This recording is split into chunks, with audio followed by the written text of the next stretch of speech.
All the substances of abuse, whether they're opiates or cocaine or anything else, they're actually painkillers.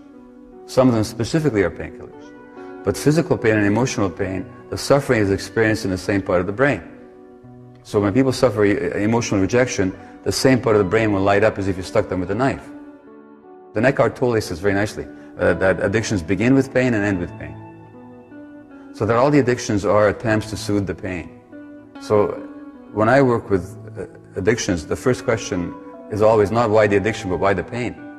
And what you find is emotional loss or trauma. In the case of the severe addicts, as in the downtown East Side here, they were every single one of them traumatized. There's no women walking the streets here who had not been sexually abused, not even by accident. But you know, whether it's a sex addiction or internet or relationship or shopping or work addiction, these are all attempts to get away from distress. Keith Richards, the Rolling Stone guitarist, said, who used to have a severe heroin habit, as you know, he said that all the contortions we go through just not to be ourselves for a few hours.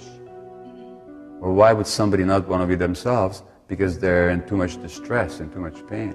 Well, the Tibetan Book of Living and Dying, it's got a wonderful line in it. Whatever you do, don't try and escape from your pain, but be with it. Because the attempt to escape from pain is what creates more pain.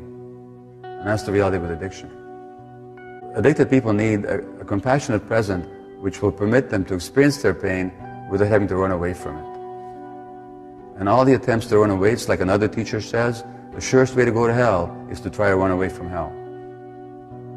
And we live in a society that, one way or the other, is always about instant relief, quick satisfaction, distraction.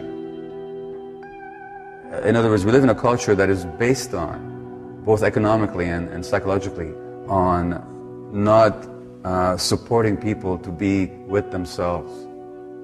So it's always the quick getaway. So it's very difficult to deal with addictions in a society. But yeah, it is a matter of, at some point, finding a way of being with your pain so that you can actually get to know what it's really all about.